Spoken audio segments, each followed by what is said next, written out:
Yep, it says past due, but it also says the stream is live. That's the important part. So, welcome everyone who's watching the recording, since we don't have any live streamers in just yet, but glad to have you all here and to have you all back. This is the second to last class in this session before our summer break. So we will have one more session next week, next Wednesday, and then we will be closing out this class, taking a break for the summer. I have officially put my chart together for next year. And I think I know what is going to take this time slot next year.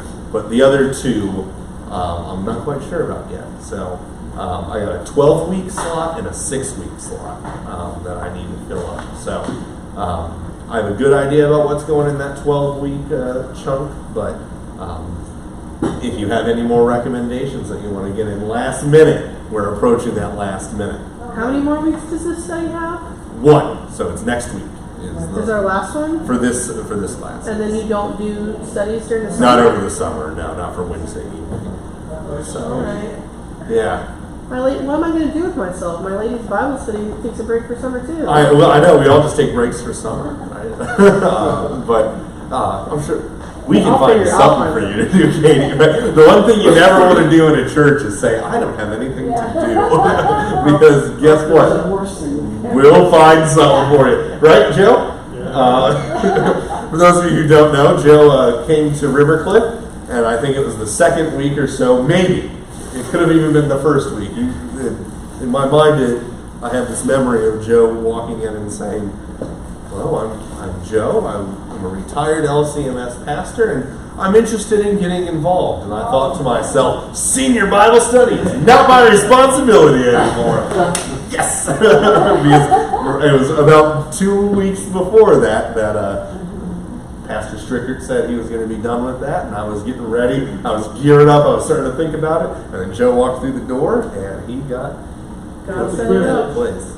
Let's see. Do I have to press this button? There's Vacation Bible School. Oh, there's the summer study for the summer school for the youths. For little kids. Summer Sunday school to help out with that. So yeah, we have all sorts of stuff going on. So we are entering into the 19th century, which, as I wrote that, I thought we're getting close to the end here. It seems kind of strange to think 19th century. This is kind of the point in the narrative where we're going to really start to zero in. And by what I mean by that is, up until now, we've kind of generally been talking about the major events throughout all of European Lutheranism, which is to say, pretty much throughout Lutheranism. We talked a little bit about missions and immigrants, and those communities last week. We're going to talk a lot more about them this week. But for the most part, we've been covering all of Lutherans in the Lutheran history. Well, that's going to change today.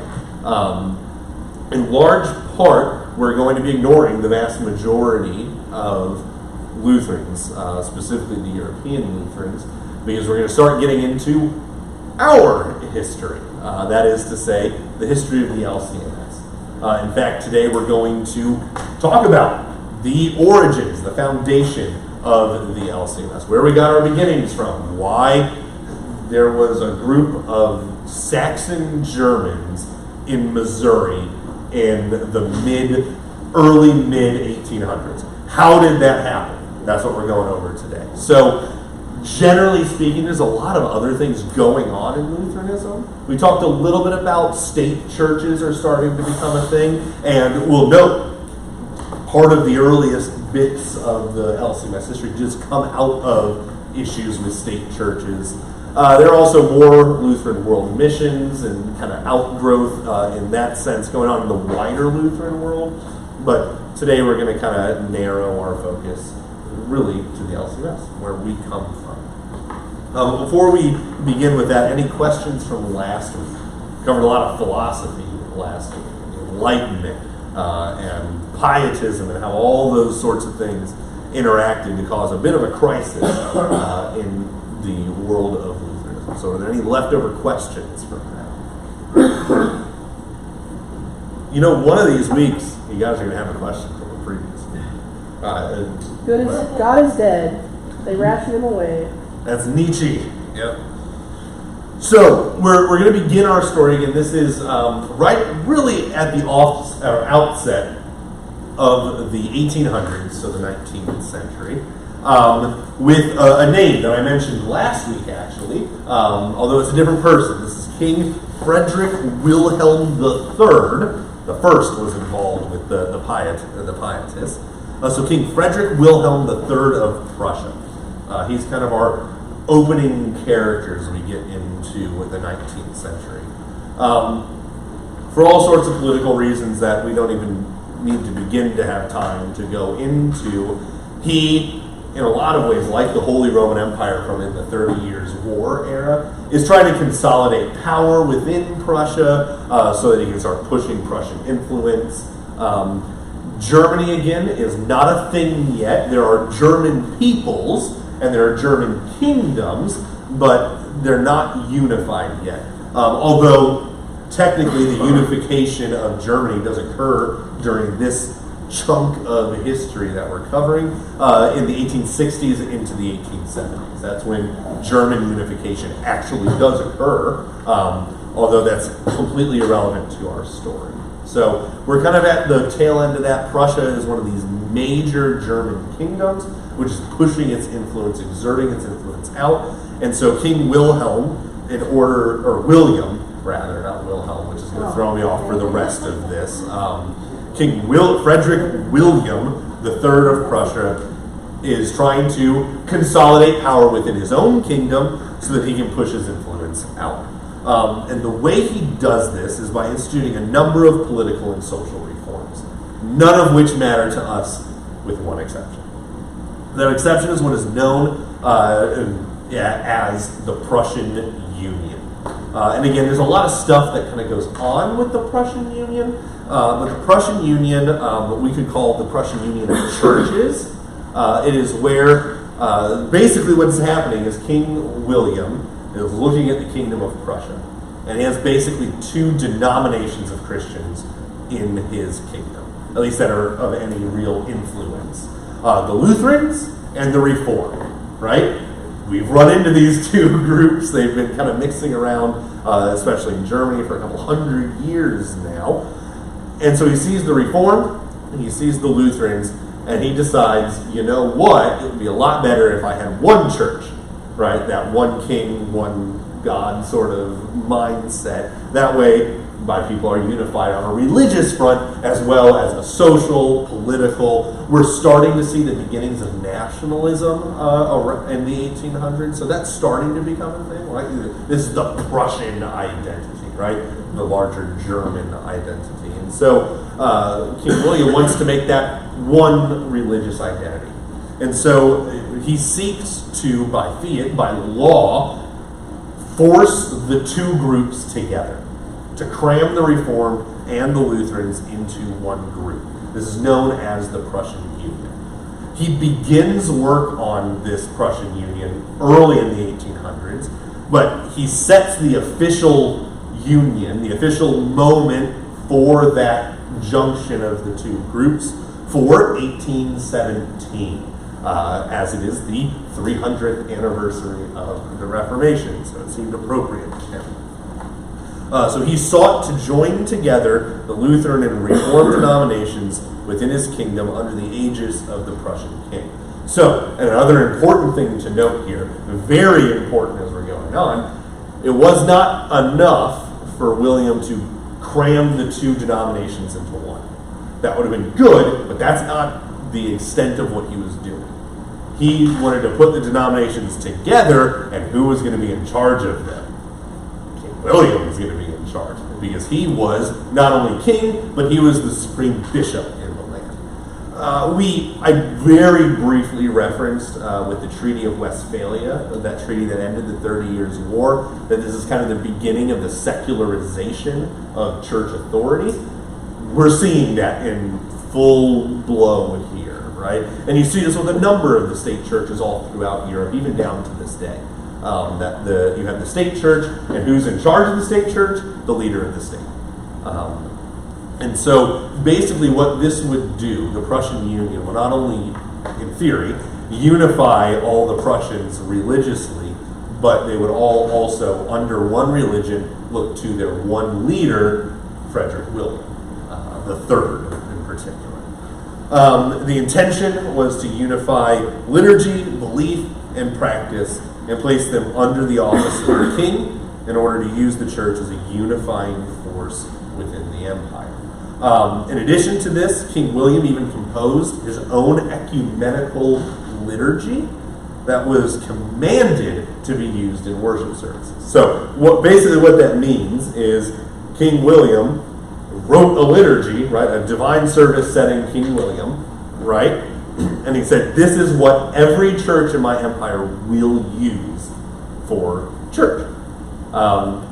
The intention behind that word ecumenical is the theory, at least how it was billed, is that this order of service, which is really where kind of a lot of the igniting, like powder barrel going off is, was both Calvinist or Reformed and Lutheran. It was a merging of the two. Now, in reality, it was almost an entirely Reformed service because guess what? King William was Reformed. And so naturally the service he's going to put together is Reformed. So, quite frankly, the Reformed individuals in Prussia were not really affected by the Prussian Union. Sure, they may have had to make some concessions to Lutherans in theory, but in practice it didn't really happen. The Reformed will not complain about the Prussian Union. Spoiler alert, the Lutherans would complain about the Prussian Union, right? Which is why we're talking about the Prussian Union, which is in Germany, in the lesson that we're talking about the foundation of the LCMS. So the Prussian Union met with significant pushback from what is a new party of Lutherans known as, and I don't know how I've avoided it for 300 years, but I'm going to try and say a German word here, known as the Alt-Lutherisch, or the Old Lutherans, which is what I'm going to call them from now on, since I know at least 2 people in here now know that I can't say anything in German. So, the Old Lutherans. And the idea, or the Old Lutherans were an Orthodox party, so they were kind of a splinter group, if you will, although splinter implies that they didn't agree with them. An offshoot, rather, of the Orthodox party of Lutherans. They placed a large emphasis on the confessions of the Lutheran Church. And you might see how a group of Orthodox conservative Lutherans who place a high degree of emphasis on the confessions might disagree with being crammed and forced and shoved into Reformed services, basically, into a Reformed lifestyle, because it goes contrary to the confessions. And so this group of old Lutherans in Prussia pushed back quite a bit against the Prussian Union.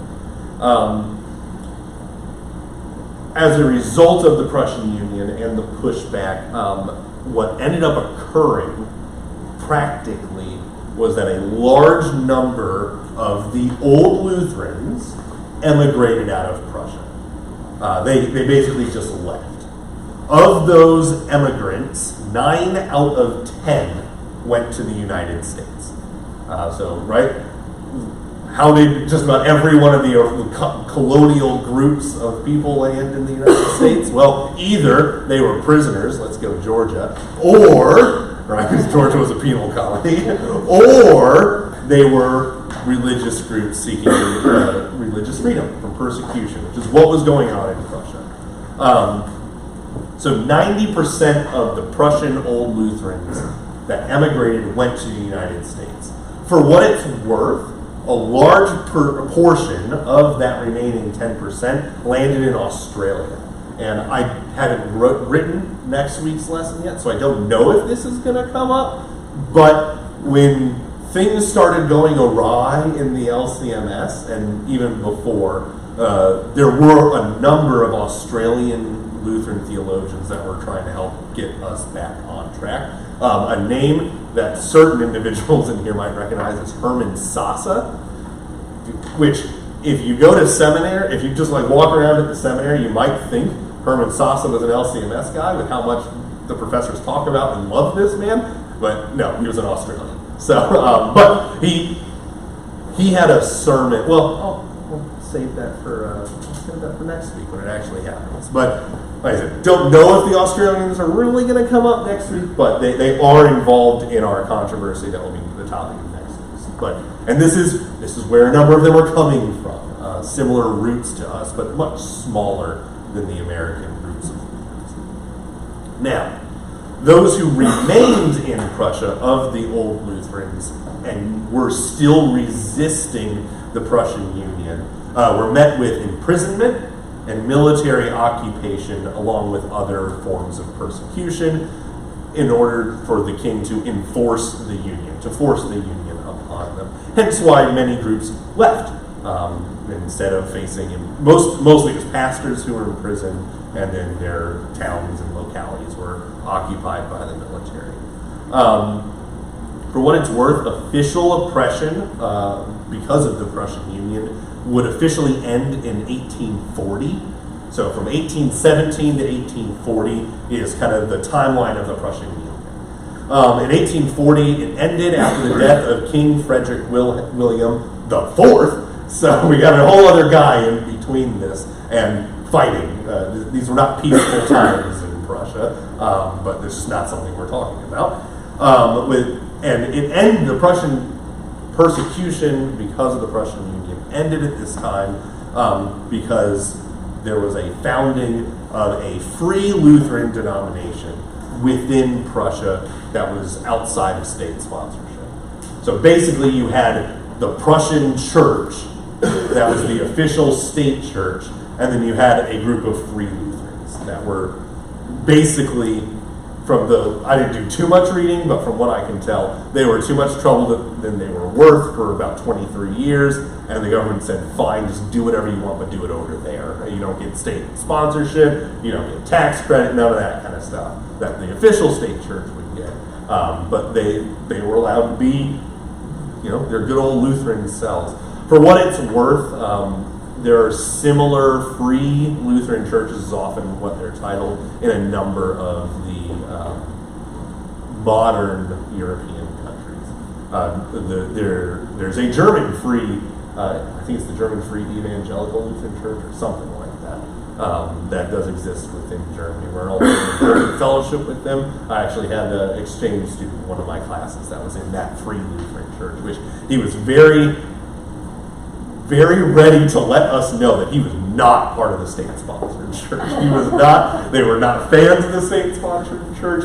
They were essentially the confessional church body that wasn't a state organization, which is what many of these state churches became. Now, this is the Prussian Union. The LCMS was not founded by Prussians, which, for reasons that are too complicated, but the Prussian Union really is this nexus. Basically, in the Kingdom of Saxony, which is a neighboring kingdom to the Kingdom of Prussia, again, still within Germany, a parallel group to the Old Lutherans. So they're not Prussian, so they have a different name, basically the same thing, but they don't have the same name. In Saxony, joined in the immigration that the Prussians were undergoing. So a lot of Saxon Lutherans were also leaving, mostly because the Prussian Union, for reasons of politics that we're not getting into, spread into the Kingdom of Saxony. So basically, Kingdom of Saxony is the little brother, the big brother did the Prussian Union, Saxony did its own version of it under the auspices of the Prussian Union, and so we just kind of lump it all together as the Prussian Union, even though it wasn't the Prussian Union. It's basically the same thing. I have here in parentheses, everything's more complicated, don't forget that, right? This is kind of the way this is going to go. In the year 1830, in the Kingdom of Saxony because of these religious pressures. A confessional Lutheran pastor named Martin Stephan began to make plans for emigration. Vanjie's nodding her head. She knows what's coming. Right, like I said, we're into the LCMS history here, so we're about to start hitting names that a number of you might recognize, and some of these names I know at least. Yeah, well, we'll get there. We'll get there. Don't spoil the story for those who don't know anything about Martin Stephan. So in 1830, a confessional Lutheran pastor named Martin Stephan began to make plans for emigration, and people began to join him. And they had all these, right, were good German Lutherans. They made all sorts of contracts with each other and all sorts of things like that. And so basically by 1838, so 8 years later, 707 individuals, along with, or including Martin Stephan, who was leading, and 3 other pastors prepared to emigrate aboard 5 ships to the Americas. They were destined for New Orleans. So 707 emigres, 3 pastors, 1 bishop. It's just how we're going to phrase it because that's how they phrased it. So Stephan was the leader of this group aboard 5 ships bound for New Orleans. During the journey, the 5th ship, which was also the smallest, was lost at sea, was never heard from again. It did cause some problems because the final destination of the immigrants was not New Orleans, and they spent a long time trying to figure out if they should wait in New Orleans or head on to their final stop. Obviously, they decided not to wait forever, and they did eventually journey up. So 4 of the ships in 1839, with 602 of the immigrants, arrived in New Orleans and boarded a series of steamboats to travel up the Mississippi to the Holy Land, Perry County, Missouri. They did actually stop in St. Louis first, and about 100 of the settlers stayed there, founding Holy Trinity Lutheran Church, the first official LCMS congregation, although the LCMS doesn't exist yet, which is like right next to where CPH is right now today, on Jefferson Avenue and all that good stuff. Right? If you go to St. Louis and you run into Lutherans, they will tell you what every building had, the LCMS history of every building in St. Louis down to Perry County. They're very proud of this kind of stuff. So 100 stopped in St. Louis, the rest went and continued back south into Perry County. Perry County is about an hour drive south of St. Louis. Obviously, it would have taken them longer to get there, but for us, it's about an hour. And so they landed in Perry County, Missouri, where land had been purchased from the communal fund. So basically, all of these immigrants, and this will be important in a minute here, all the immigrants put all of their money together into one big, large pot, and then that was used. Vanjie's already rolled her eyes.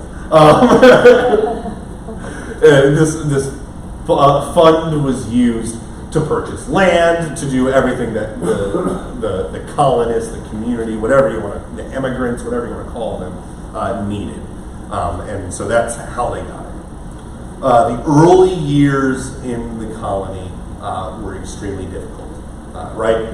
Just like every story of a religious group emigrating to the United States, things went badly early on. For a number of reasons.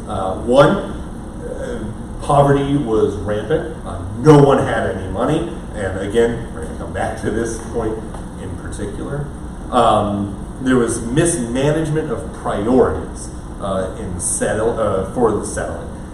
Basically, for the rest of these, no one who was emigrating knew how to do any of this. And they were kind of just winging it, and they didn't wing it well.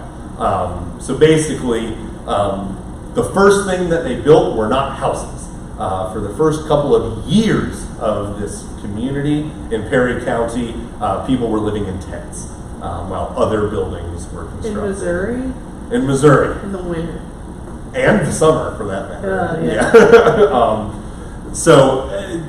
Disease, specifically malaria, there was a malaria outbreak, ran rampant, and starvation set in. one of the sources said that most people lived off of bacon and rice. That's all they had to eat. I could live off of that. I mean, it wouldn't be the worst thing.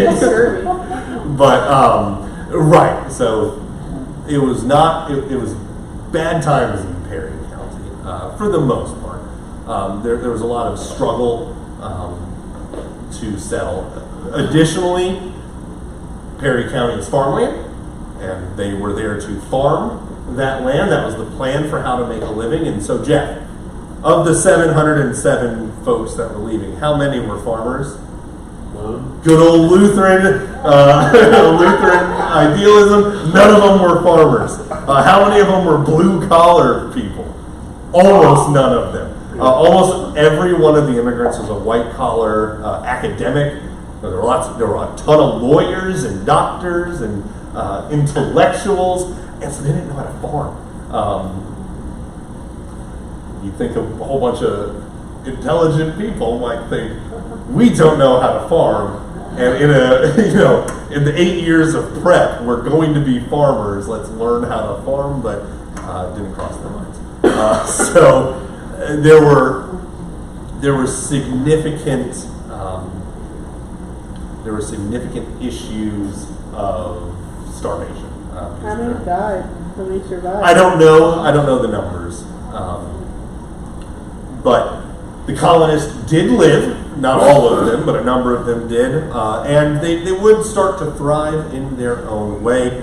After the initial settling, they even founded a one-room university/day school, Concordia College, which there is a replica of at the seminary, and some people are very grumpy about that because they wanted the original, but Perry County wouldn't let them have it.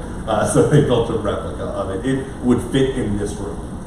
It is not large, but that's where a lot of very important things in very early LCMS history happened. That's where the first pastors were trained, although we are very much not there yet. So questions at this? This is a good breaking point. Any questions at this point? Yes, Karen. So they went first to St. Louis, and then they backtracked to Perry County. Yeah, so they landed in New Orleans.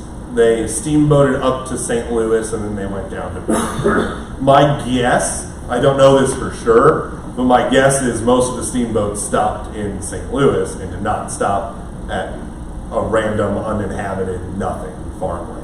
And so that's probably why there was the... Because right, they are good. They probably waved at Perry County. They didn't stop at Grand Tower, Karen. They didn't. They didn't stop at Grand Tower. Why did they stop at Perry County? What interested them? I think they bought it.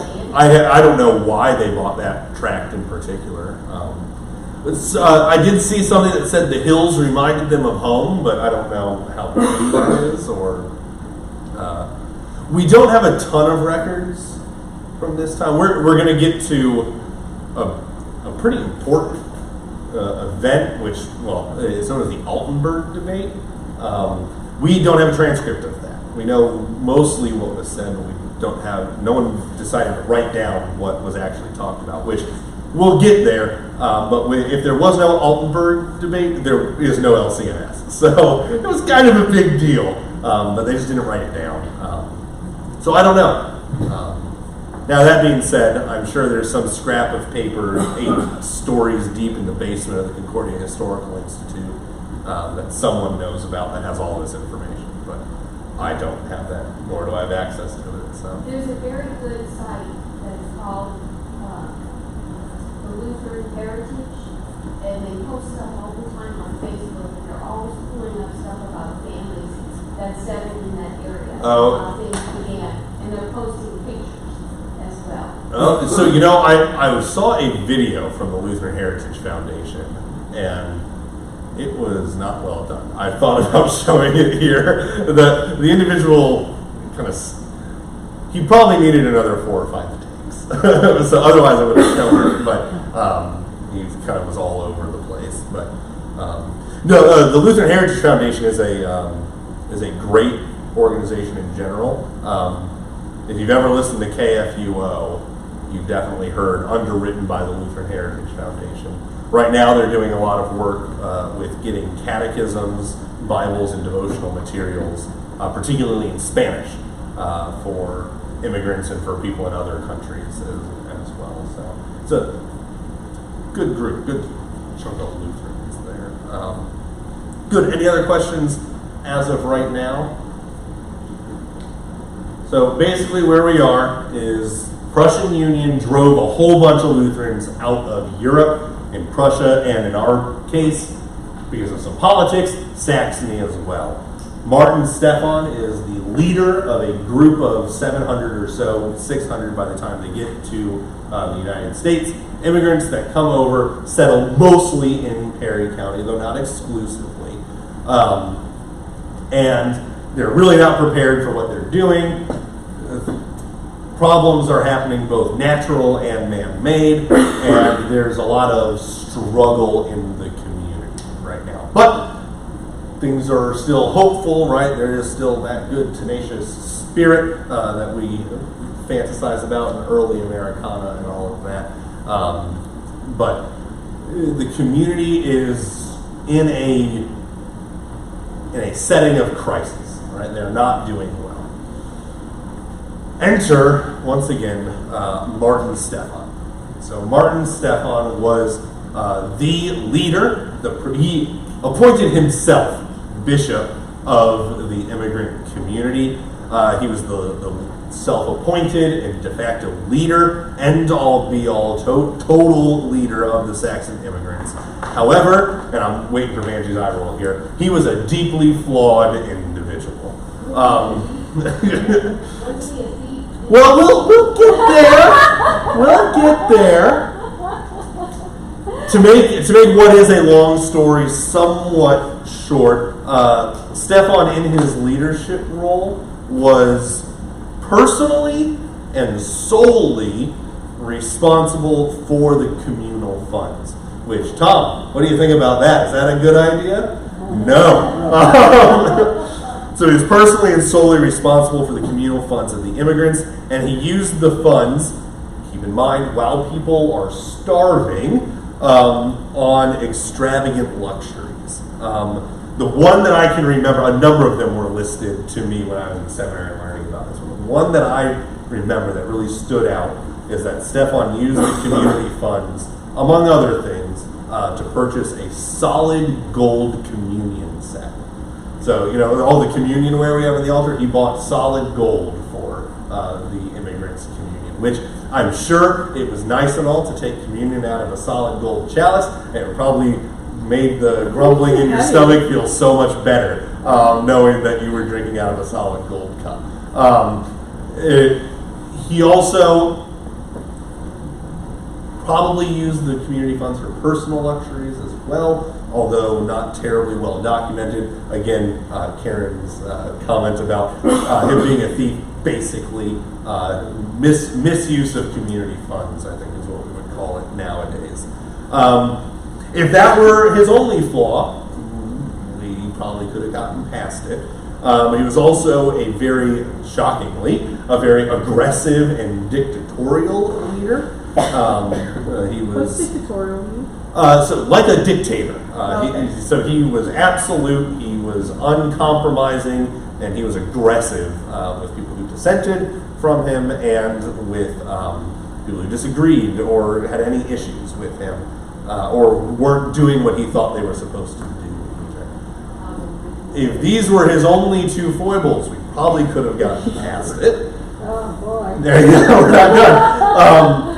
However, the final nail in the coffin for Stephan was what I guess we could politely call other moral failings. Oh, Yeah, you all know where this is Spend the going. money on ladies in the night. Oh. No, That one thing he that did might do. have been better.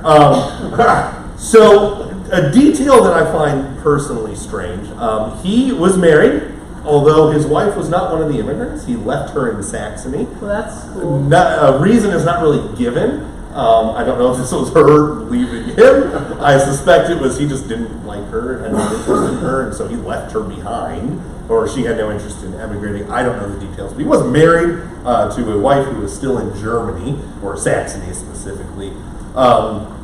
However, he used his office as pastor and particularly confessor to take sexual advantage of a number of young women in the colony. That's close. You were very close. Yeah. So I don't know the details in particular. I don't think we need to necessarily know the details. Did he but take additional wives? Was it like that? No.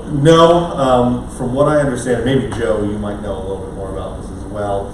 Women would come into the confessional, and he would Assault them. Yes. Yeah. Well, I use the word rape later, but yes, basically. Sexually assault. Yes. Would. How? Okay. So I don't know the but details. Who ended up cutting his head off? Well, Killing him. we'll get there for how this all came out. Do you have any other? He was accused of multiple cases of sexual misconduct. Right. The specific details aren't very out in the open. They probably weren't even at the time. No. Here's basically how this became public, right? So what ends up happening to kind of get this all to come to a head is one of the other pastors, and then you also might know C.F.W. Walther, who was one of the He wrote he revised the Oxenford letter? No, the Augsburg Confession. Augsburg Confession. He wrote a number of very important books that most folks probably haven't read, but you are told to read them in seminary. Which are decent. He has some hot takes on a few things. Oh, was he the one that was not very He's attractive? a very unattractive man. Okay. That That, looks like a dog. yeah, that's what my sarcastic heading is there. Or I guess that's in the next section here. This is still a I was controversy. being nice by saying unattractive. Yeah, no, he is not a good-looking man. I hate that. Basically, what happened is one of the young ladies went to confession with him and basically confessed to what happened to the abuses with Martin Stephan. And Walther didn't know what to do. He didn't know how to handle this situation. Because there were really two issues at hand that Walther didn't know that made it so that Walther did not know how to deal with this situation. One is that this was the leader. He was the guy. I mean, it's kind of a cult of personality sort of thing. Martin Stephan was the reason every one of them was in the United States. The second issue, which is the one that we deal with at seminary, is he was told this under the seal of the confession. So he can't just start telling people and making public what's going on, because that's breaking the seal of the confession, right? They're going to make vows about this kind of stuff. Do you know if he urged her to tell other people? Well, this is what ends up happening. So he doesn't know how to deal with the situation, and so he sought the counsel of the other pastors. Remember, there were two others, other than Stephan and Walther. So he went to them to kind of try and figure out what to do, how to handle the situation. It was late at night, and the two, Walther and this other pastor, who I didn't have a name for, were speaking in Latin to one another, so as to make sure no one else knew what they were talking about, so that they could secretly, keep the seal of the confession and figure out what to do, how to handle the situation. However, there was, in the next room over from them, there was a doctor who was not quite asleep on a bale of hay. And remember, when we say room, we mean tent, who knew Latin. And so he knew what they were talking about. And he told everyone, basically, what was going on. The Holy Spirit took care of it. I mean, in some ways, yes. So basically, this doctor, who, again, I don't have a name for, told the community, hey, this is what's going on. At which point, Walther said, well, okay, the cat's out of the bag now. We address this publicly. We deal with the situation. So in 1839, again, kind of long story short, Stephan was banished and exiled from the community to the evil side of the Mississippi, east of the Mississippi. He was sent to Red Bud, Illinois, which, if you ask Jackie Feltrop, because I talked to her today about this, he definitely did not go to Red Bud, Illinois. He went to some other place. Horse Prairie. Horse Prairie, which, for anyone who's not a local, is Red Bud, Illinois. And to use Jackie's words potentially against her, Horse Prairie is probably not even on a map. And one of her 8th grade field trips was a bicycle ride from Red Bud, bicycle ride to middle schoolers to Stefan's grade. So It does have a different Lutheran church and a different Lutheran school. So we will include the Leckies in this. If you ask, if you ask Jackie or the Leckies, it's definitely not the same place. It's the same place. It's Red Bud, Illinois, which I'm only poking at because I know we have some people from Red Bud. Not St. John's, Trinity. Right. Yeah. So there we go. What's So his grade look like? I have no idea. I didn't grow Pretty up. matter of fact, it's not a monumental kind of grave, just a gravestone. But you can clearly read his name and the dates. And that's how much there is to do in Red Bud. That their class trips are to go look at the grave of someone that we exiled, right? So, Well, the principal that she had at that time was very much in knowledge of Martin Stephan because he even spoke to us about Martin Stephan. oh yeah. He was all over that. All joking aside, Red Bud is good. So maybe you can help me out with this, Joe. Did President Meyer, was he at Red Bud at any point? You mean Dale Meyer? Yeah, Dale Meyer. Thank you. I couldn't remember his first name. I have a memory that he was. No, Maybe he wasn't at Red Bud. He Okay. may have preached there, but That must have been He preached there a lot, but he was in our circuit. our circle. Oh, You got all sorts of names in your circuit. There's Yeah. Illinois people over there. Right? No one comes to Florida, Georgia. Anyway, that's neither here nor there. He was doing his graduate work when he was in our circuit, got his PhD, and then was already doing some teaching. He was pastored a small rural congregation out in the middle of nowhere. Oakville, wasn't it, Joe? Yeah. Yeah. Well, no, outside of Oakville, the rural church outside of Oakville to the north. Not Frogtown, but the other one. Well, from what I understand, if you want to get a PhD, you go to those rural churches because you got a whole bunch of farmers with more money than they know what to do with, and they got their pastors. Basically 35 minutes away from the seminary. Right. Yeah. that helps to be sure. So basically, Martin Stefan's exiled. As far as the LCMS is concerned, he never comes up again. I think he tried to do his own thing over there with a different chunk of Lutherans, from what I remember, but this is not LCMS. None of it survives. Okay, so, but yeah, basically we banished him. I think we gave him a rowboat, right? And that was go across the river, have fun. We don't care what you do, but do it over there, sort of thing. All right, So now who's gonna baptize everybody? Katie, this is a phenomenal point that you bring up. We're going to come to this in just a You've second. told me about before. Oh, have I? Okay. I was like, wow, what insight, right? Because that is part of what this crisis becomes. So, here's the situation in Perry County, basically, right? You've had a couple years where people are dying, everyone's sick, the food's not growing, everyone's starving, and now the leader, the one who brought you there, the one who forced you to break ties with your congregation, forced these 3 pastors to abandon calls, who was a rapist, was moral failed, would eat bad, all of that kind of stuff, banished, gone. A crisis. This is a crisis point for the Saxon immigrants. Walther around this time has a minor mental breakdown and has to. I would too. Yeah, he ends up going to St. Louis for a little while to recuperate with his brother-in-law, at which point he spends even more time reading a lot of Luther, which he was also a sickly person when he was doing his studies in Germany. And he spent his time recuperating, reading Luther and the Bible, and so this does come up again here. But basically, with the ousting of Martin Stephan, the immigrants had a crisis of identity and a crisis of purpose.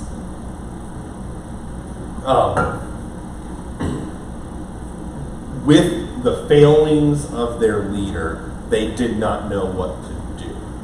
And you can kind of see, just from a very human perspective, you can see kind of greater thoughts and feelings that I'm sure were going around, right? I am certain, I don't have it written down, right? But I'm very certain that a question that was probably asked a lot was, is God against us?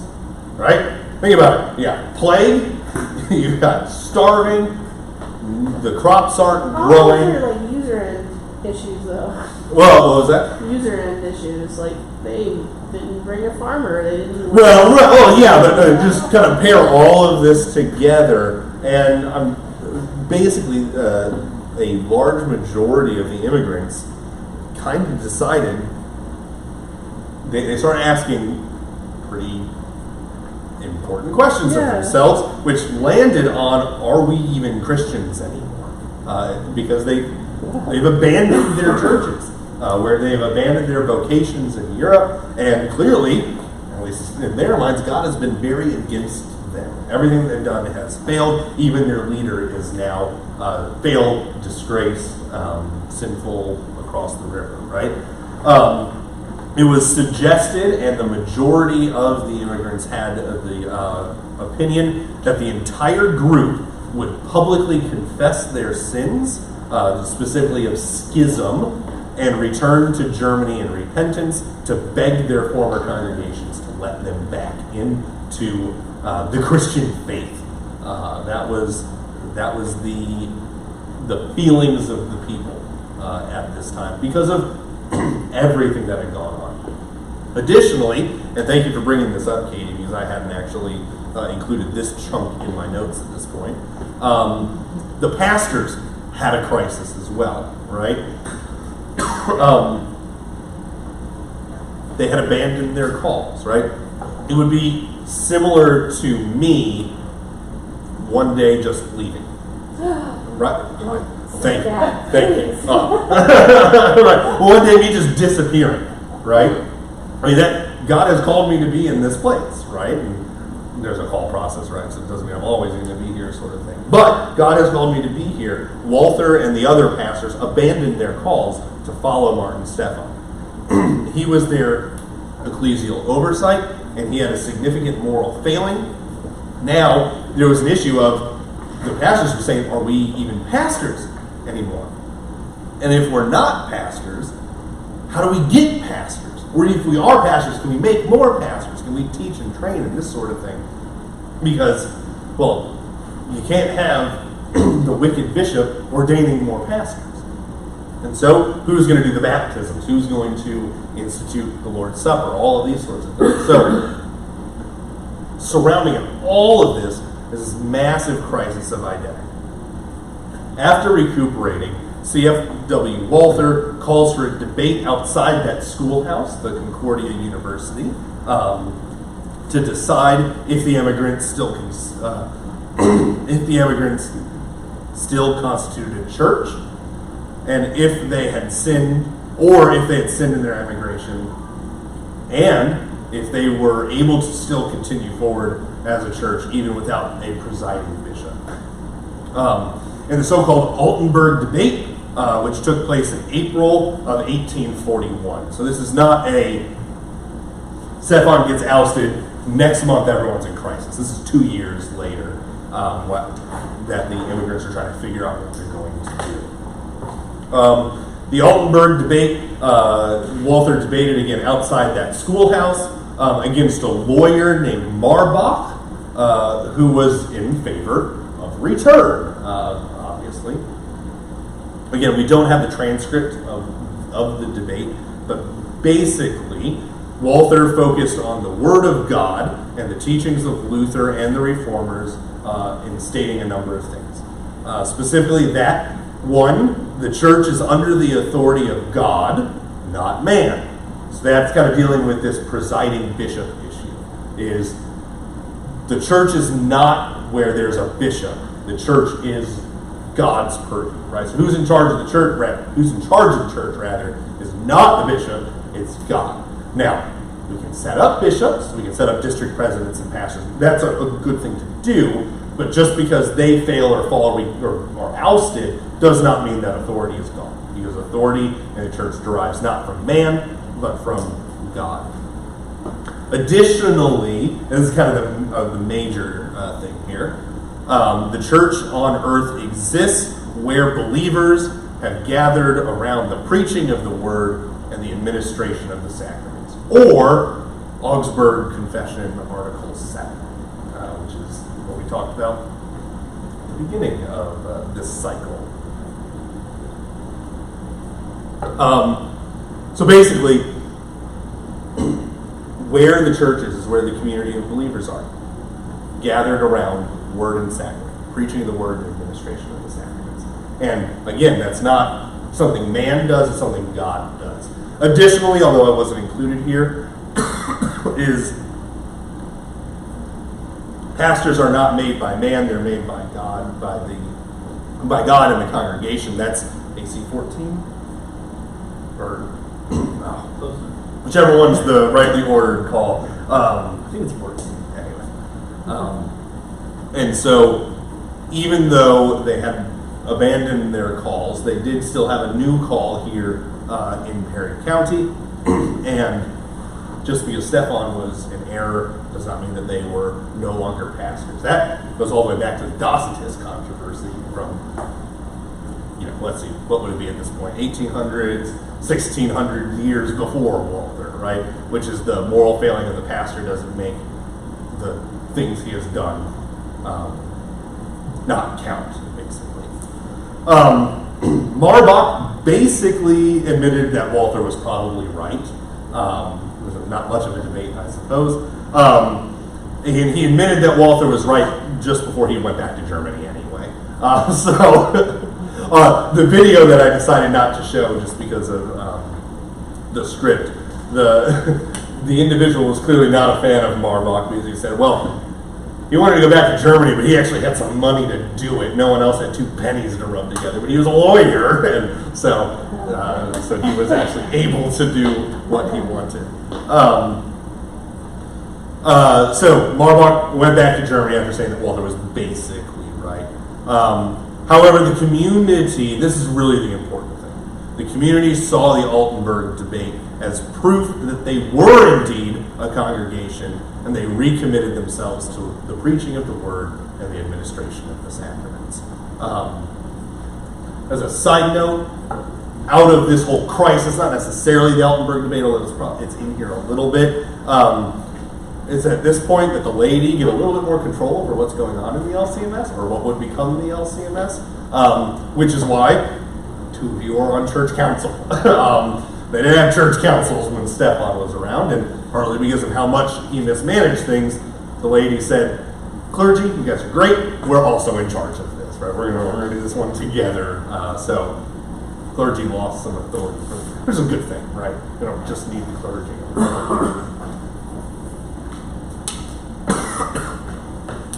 Questions about the Altenburg debate, crisis, all that kind of stuff?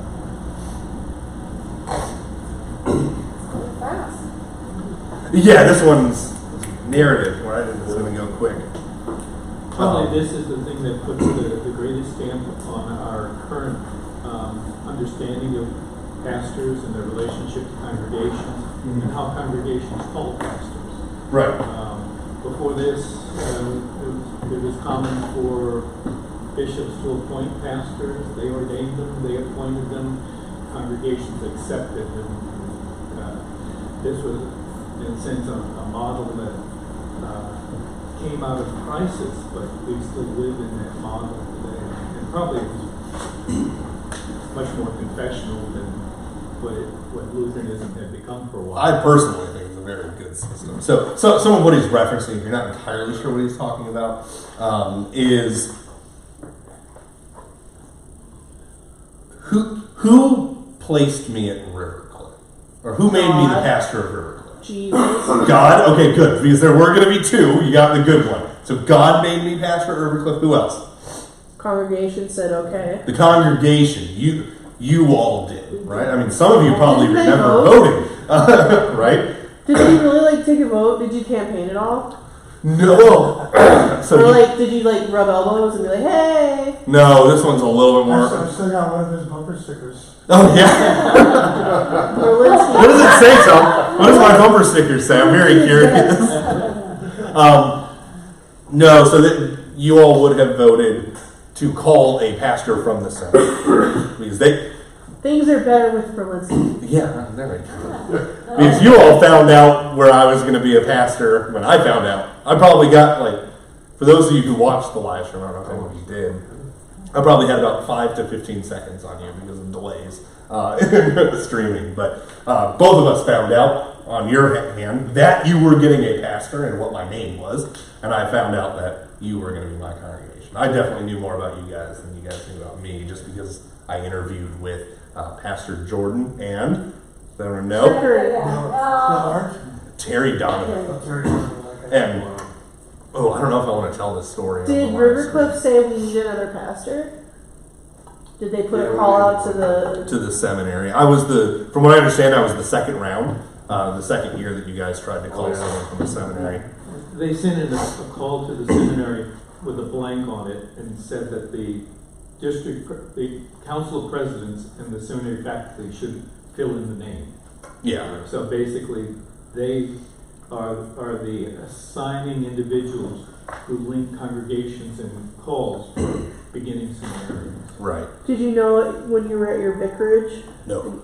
Did you had to wait? I found out about 2 weeks before I graduated. Where I was going. That's just the way the system works. That's how. And then you went on vicarage, and then. No, vicarage was my third year. So this is at the end of my fourth. Okay.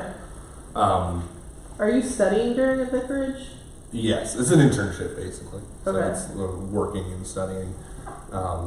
Like a student pastor? Yeah, basically. Yeah, so no, I was interviewed by Pastor Jordan and Terry Donovan. It was my first interview. Who's Terry Donovan? He's one of the late service guys. You'd know him if you saw him. Late service? He's an usher in the back a lot. Yeah, he hangs out in the narthex.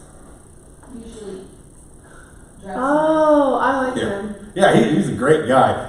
Terrifying to interview for. He's really tall. He looks kind of like. Yeah. Don't you guys? Yeah, you guys. Kind of like that. He's very businesslike. So we first interview, and guess what I did? I forgot his name. And I made the really dumb mistake of asking him for his name again at the end of the interview, and he gave me a look, and I thought I blew it. I was like, oh, they're going to say we don't want that sucker, get rid of him off the list. Oh, that was the interviews are a stressful part of that, which interviews only happen in team ministry situations. So if I was going to be the only pastor, I wouldn't interview or anything like that. So it's an interesting process. I was surprised when you said you interviewed. I didn't realize This is that. Pastor Jordan. The team Yeah, ministry. that is probably newer than than you getting out. Yeah. In my day, you just got a letter that said that a congregation is called you. That was it. That's the first thing you heard. And you weren't supposed to do anything except write a letter back saying, I've received your call and I'm considering it. Yeah. And that was it. You didn't go, you didn't make phone calls, you didn't talk to anybody there, they didn't talk to you. Yeah. But basically, so this is back to Joe's original comment that got us out on this. I'm called by the congregation and by God, right? Now we have something that is a rough equivalent to a bishop. That is the district president. A number of you met our district president, James Rocky. James Rocky, no matter what he thinks, cannot remove me from River.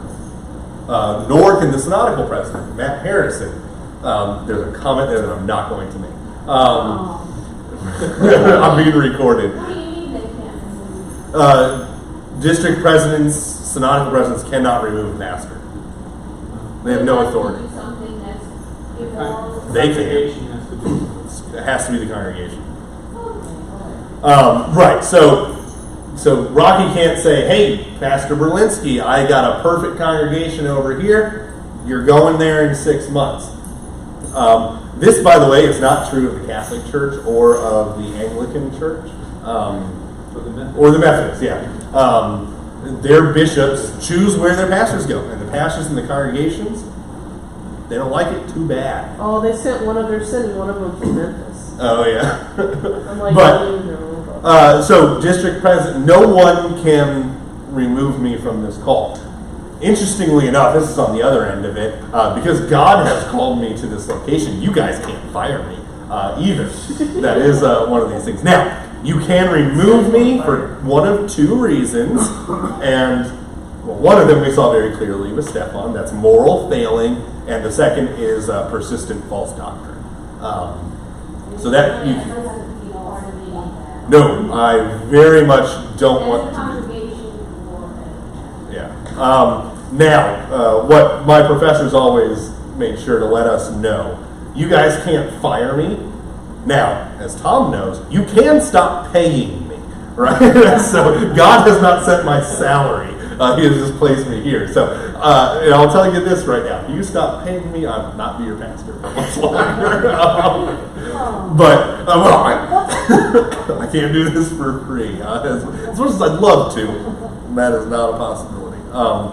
So it's just what we believe about the call and the process. And again, this congregational aspect, right? So what made Walther and the other pastors legitimate pastors?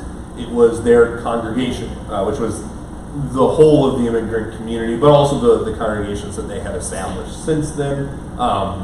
In fact, shortly after the Altenburg debate, C.F.W. Walther was called to be the pastor at Holy Trinity in St. Louis, that his brother-in-law had vacated when he died. So he did move up into St. Louis. He became the first president of the seminary, became eventually the first president of the LCMS, although we're not quite there yet. We're getting real close.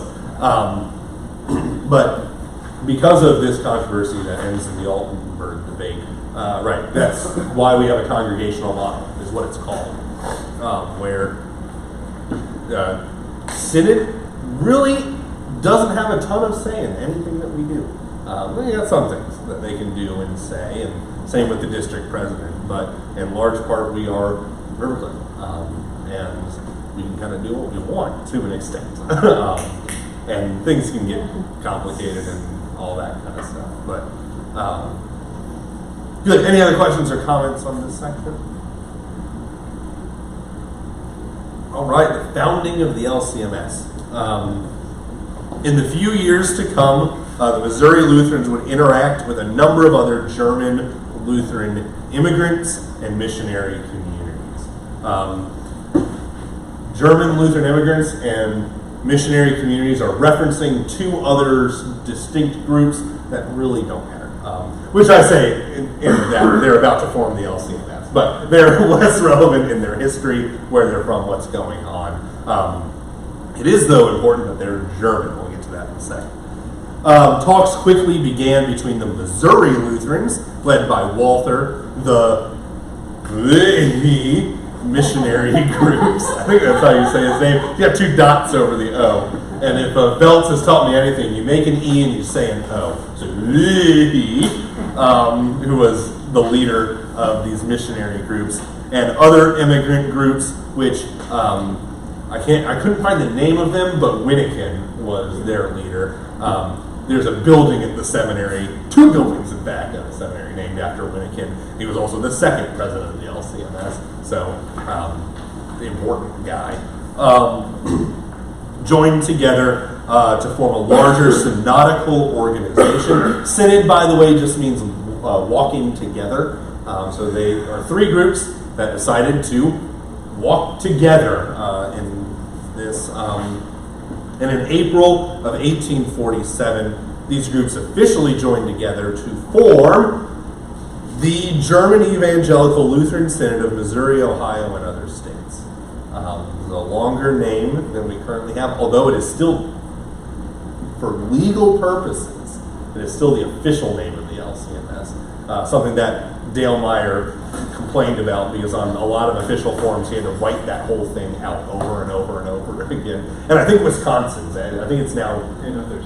yeah, I think it's now the where is it? The German Evangelical Lutheran Synod of Missouri, Ohio, Wisconsin, and other states. I think Wisconsin got added in there later. The synod was a confessional, German-speaking, very important, Lutheran Synod of Lutherans. That's redundant, we shouldn't have written it that way. Who were committed to walking together in life and ministry. That German-speaking part is important. We're going to talk about why I'm not speaking German right now next week. But there were other groups of Lutherans in the United States, most of them on the eastern seaboard, who wanted to join the German Evangelical Lutheran Synod of Missouri, Ohio, and other states that were rejected, specifically on the basis of language. They spoke English. So the German Lutherans said, we'll get along, we'll be friends, but you're not one of us, so you stay in your lane. The chief example among these are what is now the English district of the LCMS. So you can see this wasn't an eternal separation between the two. And for what it's worth, it gets less note in the history books here, but it's also the Slovak Evangelical Lutheran Church, which is the only district named church in it, which is one of our two non-geographic districts, and happens to be the district I grew up in. So I throw that one out there, which I was terrified because before seminary, you have to interview with your district president, and you have to get a kind of letter of recommendation. And I would say, okay, where do I go to interview with the president of the district, who I have no idea who that is? He said, well, district headquarters are in Milwaukee. And I said, what? Because I was in Oviedo, Florida. But Really? well, it's non-geographic because it used to be its own synod that spoke various Slovak languages, and then got swallowed up, like the English The whole district. time, I was always in these. It took me a long time to become Lutheran, but I lived in all the really important places. Yeah, you really did. A lot of so weird. Wisconsin's like crawling with Lutherans. Yeah. They're all the Nordic Lutherans. For what it's worth, we have two English district churches that are not too far from us. In fact, if you turn right out of here, go down a ways, and then make a right on a blind uphill turn, that's Ascension Lutheran Church. That is an English district congregation.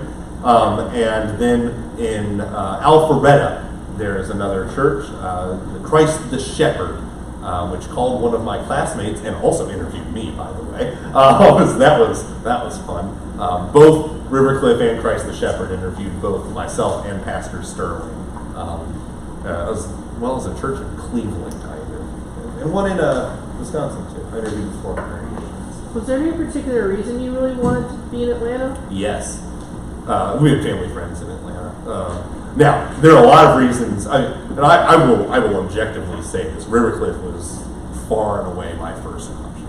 This is the one I joked with Pastor Sterling that if he got the call to Rivercliff, he might wake up without kneecaps one day, and I might just have to step into his place. Obviously not, but no, Rivercliff. I'm being honest. I don't have to, right? I could be, but Rivercliff was my number one choice. I really wanted to come here for all sorts of reasons.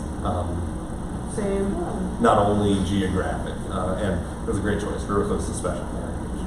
But like I said, we do have 2 English district congregations in our area. The English district used to be its own synod until they begged enough to be let into the LCMS. Which is not exactly how it happened, but it's also not how it happened, right? But language was a very important thing. And like I said, we'll talk about why I'm not speaking German right now next week, because that is a pretty important part of 20th century LCMS history, right? And Vanjie, the faces you're making are just wonderful. I'm just saying, I want to believe that it's because they needed it to be accessible, and that's why you're... Well, they were catering to Germans. Right, so these were people, I mean, their congregation spoke German. But you asked why you're not speaking it now. Confirmation in German. Yes. In New Orleans. Oh yeah. So we'll go into exactly why we became an English-speaking synod. It was it was not a incredibly smooth transition, but it did happen. That's why Joe doesn't have his doctorate, because he couldn't pass German. Right? Yeah.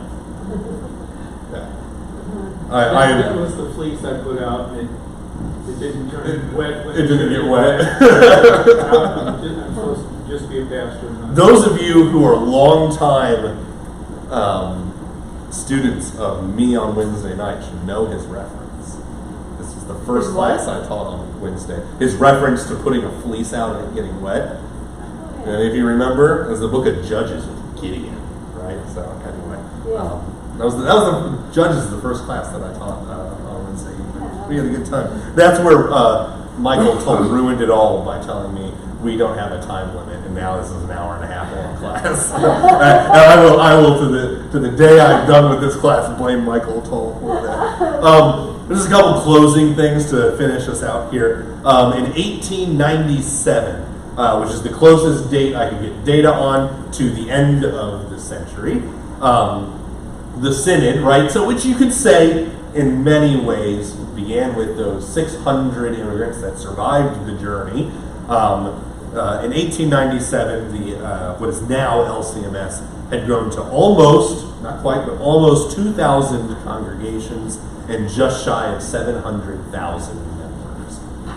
So we grew quickly. A lot of that was immigration driven. Like, we're not going to be kidding ourselves here. But a lot of it was also mission work. Like I said, there were a number of early LCMS missions to the Native Americans on the west side of the Mississippi, and the LCMS began, and I think we're getting back there, but the LCMS began as a mission-oriented synod.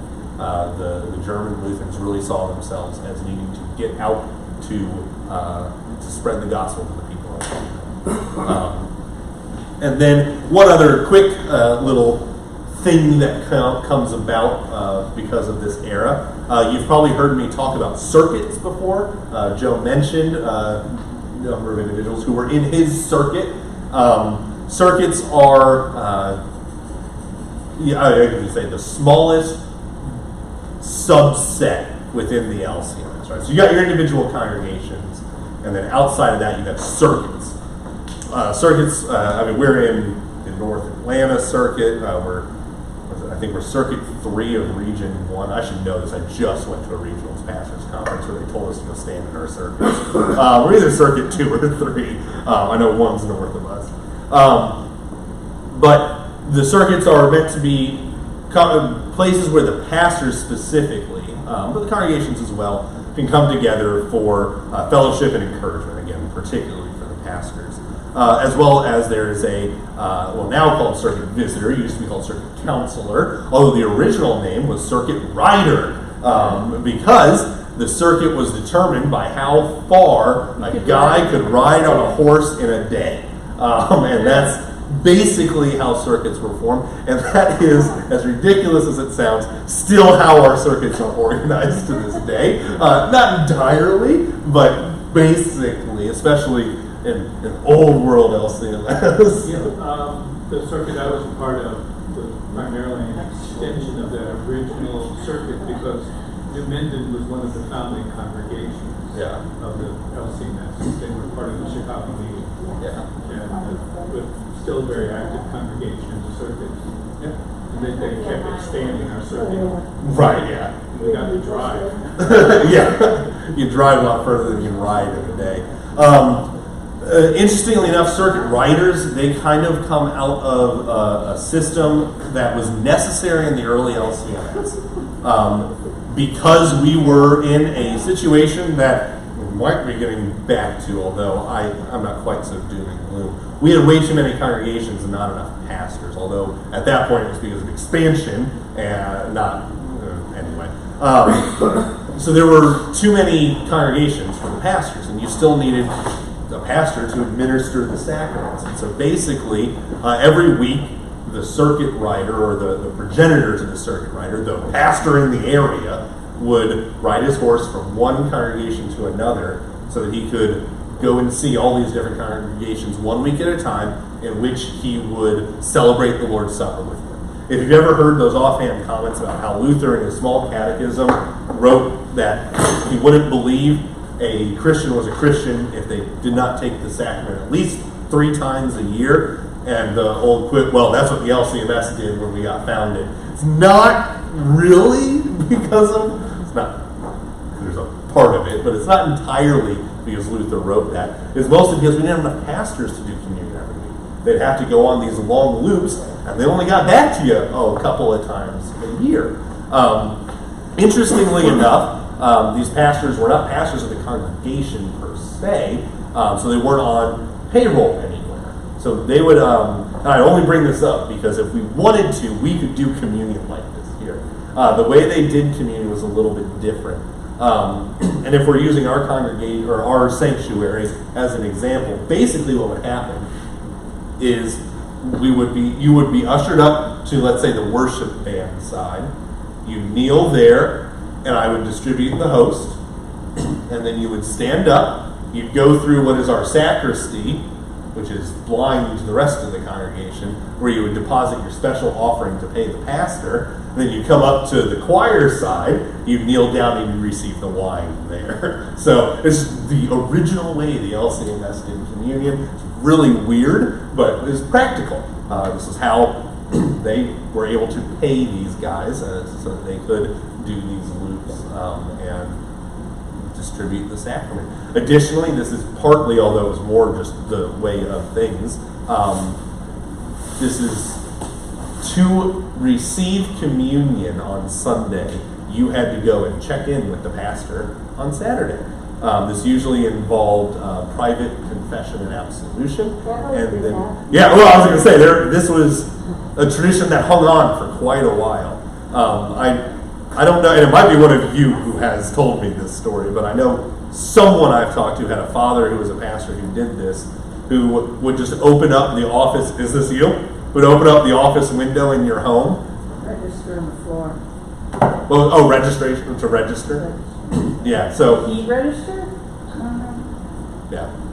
So your father would go to the pastor to do. Wait, I need logistics on this. Was he in the basement? No, he was in the study. My bedroom was upstairs. There was a deed register on the floor. I was bored. I opened up the register. Oh, this isn't how you guys I thought this was how you guys did confession in your home. Like everybody would Well, he came to the house, but I just listened. You just eavesdrop on the confession? I would have too. I love it. I would have done it too. But they would, right? So the pastors would take attendance for who was going to take communion the next day. So you think we guard the rail? If you didn't show up on Saturday evening, it didn't matter if you were a member in good standing. You weren't getting communion because the guy didn't know you, right?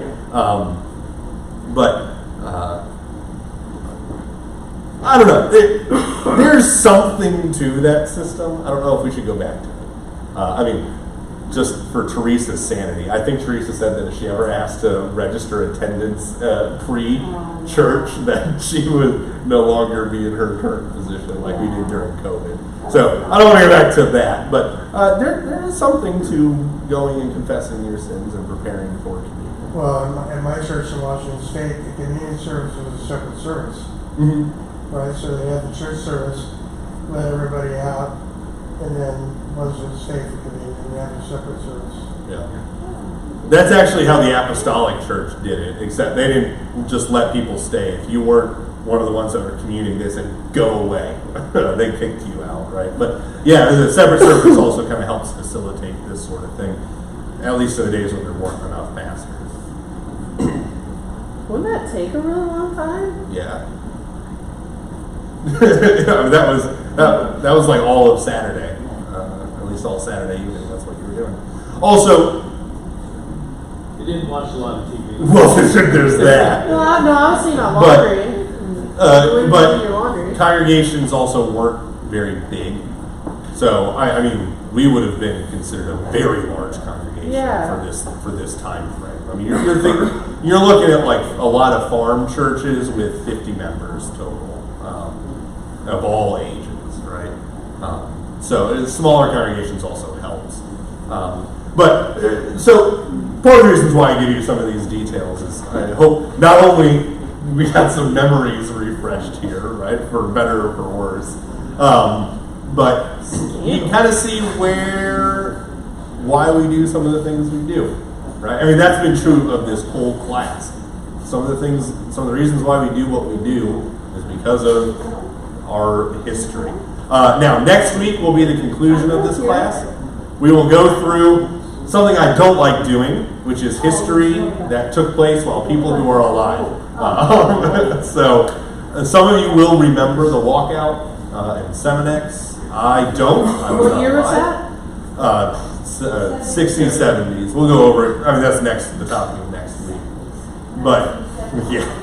Is that where the LCMS split with the evangelical? Basically, like I said, we're gonna go in detail next week. All right. Kind of how that all happened, where it came from. So I will say as a closing thing here, I took a class called Creeds and Controversies. For the life of me, I can't find the thing I took my notes on, which I'm not pleased about. But you have this fun thing that seminary professors do, right? Especially when their specialty is the Lutheran Reformation, where they say, all right, for us to understand the walkout in Seminex, which again we'll talk all about next week, we need to go back to its root.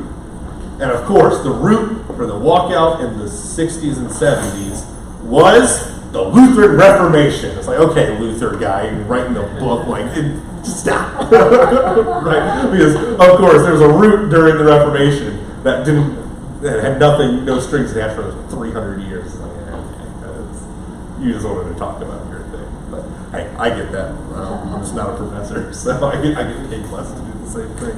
All right, let us close out our time here with the Lord's Prayer. Our Father, who art in heaven, hallowed be thy name. Thy kingdom come, thy will be done, on earth as it is in heaven. Give us this day our daily bread, and forgive us our trespasses, as we forgive those who trespass against us. And lead us not into temptation, but deliver us from evil.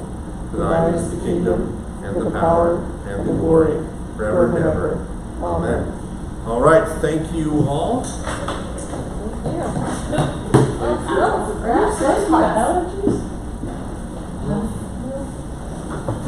Oh, I'm not sure I was live this whole time.